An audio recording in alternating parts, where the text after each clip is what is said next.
भारतीय स्वतंत्रता संग्राम के सुनहरे पन्नों में काकोरी कांड एक ऐसी घटना है जिसने न केवल अंग्रेजी हुकूमत को हिला दिया बल्कि भारत के स्वतंत्रता संग्राम को नई दिशा और ऊर्जा दी। 9 अगस्त 1925 उत्तर प्रदेश के काकोरी रेलवे स्टेशन के पास घटी ये घटना न सिर्फ एक लूट थी बल्कि अंग्रेजों के खिलाफ विद्रोह का बिगुल था। आइए इस साहसिक और ऐतिहासिक घटना की पूरी कहानी जाने। 20वीं सदी के आरंभिक वर्षों में भारत के स्वतंत्रता संग्राम ने जोर पकड़ लिया था। महात्मा गांधी के नेतृत्व में अहिंसा का आंदोलन चरम पर था, लेकिन कुछ युवा क्रांतिकारी मानते थे कि आजादी सिर्फ अहिंसा से नहीं मिल सकती। उनका विश्वास था कि अंग्रेजों को भारत छोड़ने पर मजबूर करने के लिए सशस्त्र क्रांति की जरूरत है। इन्हीं विचारों ने जन्म दिया हिंदुस्तान रिपब्लिकन एसोसिएशन HRA को, जिसकी स्थापना 1924 में हुई थी। इस संगठन का उद्देश्य ब्रिटिश साम्राज्य का खात्मा और समाजवादी लोकतंत्र की स्थापना करना था। HRA के क्रांतिकारियों को अपनी योजनाओं को अंजाम देने के लिए धन की जरूरत थी। उन्होंने ब्रिटिश खजाने को लूटने की योजना बनाई। राम प्रसाद बिस्मिल, चंद्रशेखर आजाद, अशफाक उल्लाह खां और राजेंद्र लाहिड़ी जैसे देशभक्तों ने मिलकर इस योजना को अंतिम रूप दिया। 9 अगस्त 1925 को सहारनपुर से लखनऊ जा रही ट्रेन को काकोरी स्टेशन के पास रोकने का फैसला किया गया।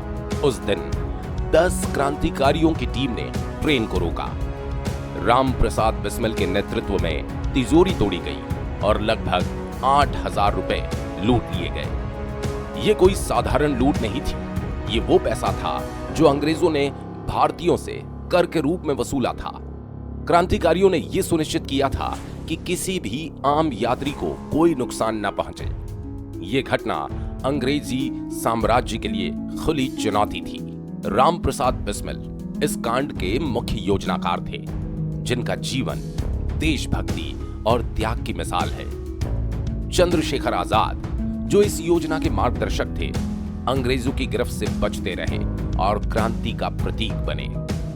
अशफाक उल्लाह खां, जो हिंदू मुस्लिम एकता का उदाहरण थे। बिस्मिल के सबसे करीबी साथी राजेंद्र लाहिड़ी और ठाकुर रोशन सिंह ने भी इस कांड को सफल बनाने में अहम भूमिका निभाई। काकोरी कांड ने ब्रिटिश सरकार को झकझोर दिया।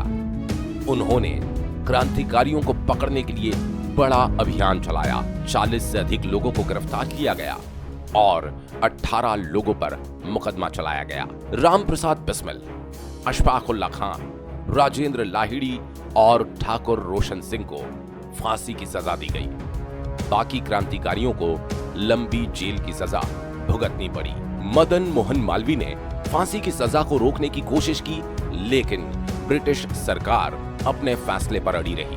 17 दिसंबर 1927 को राजेंद्र लाहिड़ी को फांसी दी गई और 19 दिसंबर 1927 को बिस्मिल, अशफाक और रोशन सिंह को। चंद्रशेखर आजाद 1931 में पुलिस के साथ मुठभेड़ में वीर गति को प्राप्त हुए।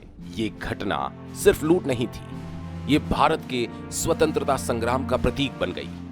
जैसे ही इस घटना की खबर फैली, पूरे देश में इसकी चर्चा होने लगी। लोग इस साहसिक कदम से प्रेरित हुए और आजादी के आंदोलन में जोश भर गया।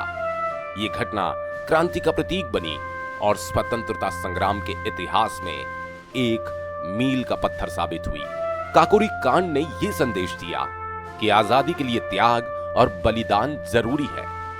राम प्रसाद बिस्मिल और अशफाक उल्लाह खां की दोस्ती ने साबित किया, देशभक्ति किसी धर्म, जाति या वर्ग से ऊपर होती है।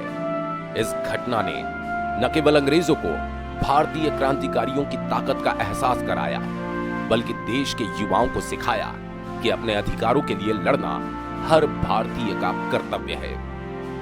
काकोरी कांड भारतीय स्वतंत्रता संग्राम का वो अध्याय जिसने देशभक्ति, साहस और बलिदान की अद्वितीय मिसाल कायम की। ये घटना हमें सिखाती है, आजादी मुफ्त में नहीं मिलती। इसके लिए साहस, संगठित प्रयास और बलिदान की जरूरत होती है।